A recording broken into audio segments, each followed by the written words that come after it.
Salut tout le monde, dans cette vidéo nous allons traiter ensemble l'activité de lecture avec l'extrait numéro 3 de à 18 ans jusqu'à qu'on lui emportait de notre œuvre La légende de l'homme à la cervelle d'or. Commençons tout d'abord par lire le passage. À 18 ans seulement, ses parents lui révélèrent le don monstrueux qu'il tenait du destin et comme ils l'avaient élevé et nourri jusque-là. Ils lui demandèrent en retour un peu de son or. L'enfant n'hésita pas. Sur l'heure même, comment, par quel moyen, la légende ne l'a pas dit. Il s'arracha du crâne un morceau d'or massif, un morceau gros comme une noix, qu'il jeta fièrement sur les genoux de sa mère. Puis, tout ébloui des richesses qu'il portait dans la tête, fou de désir, ivre de sa puissance, il quitta la maison paternelle et s'en alla par le monde en gaspillant son trésor. Du train dont il menait sa vie royalement et semant l'or sans compter, on aurait dit que sa cervelle était inépuisable.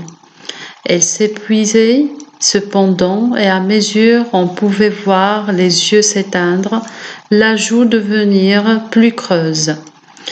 Un jour, enfin, au matin d'une débauche folle, le malheureux restait seul parmi les débris du festin, et les lustres, qui pâlissaient, s'épouvanta de l'énorme brèche qu'il avait déjà faite à son lingot.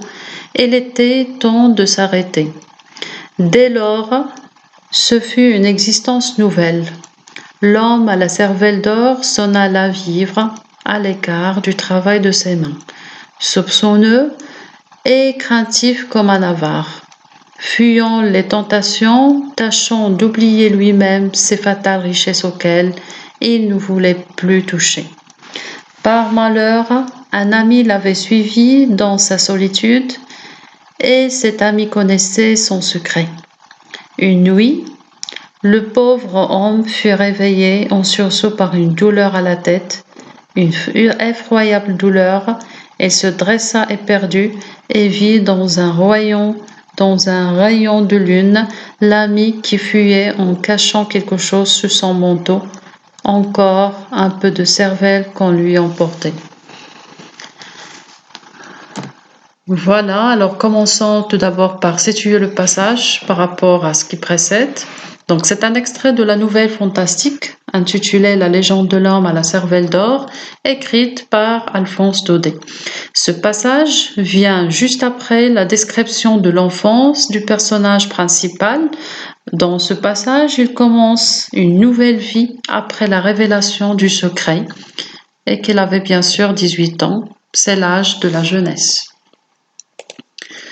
Alors, passons à l'identification du texte. Donc, le genre littéraire, c'est une nouvelle ou un conte fantastique. Les deux sont possibles.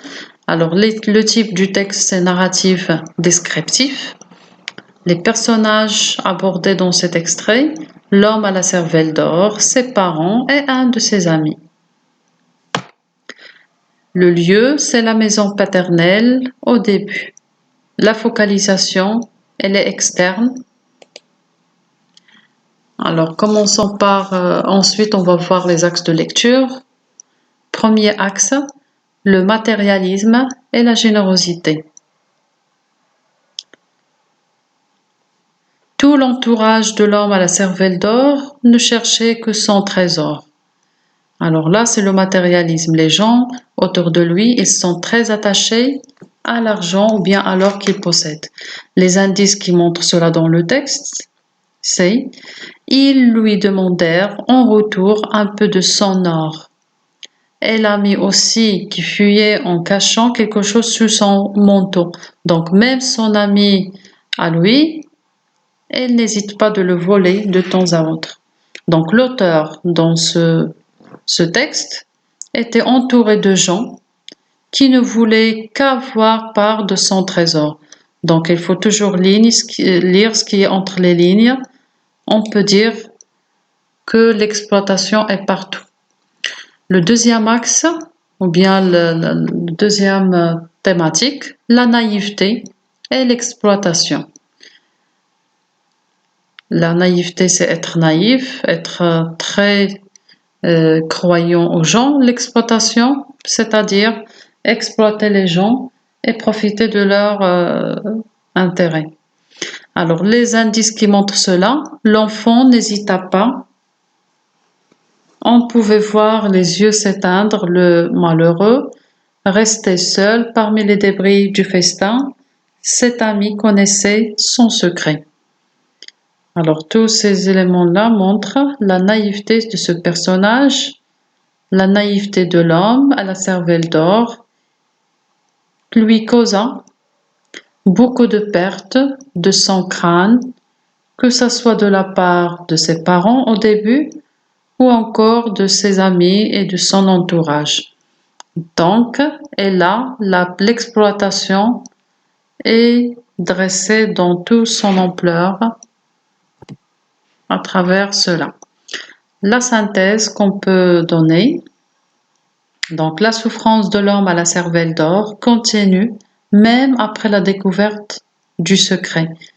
Tout son entourage veut de son trésor. Voilà pour cette séance et à la prochaine vidéo, Inch'Allah.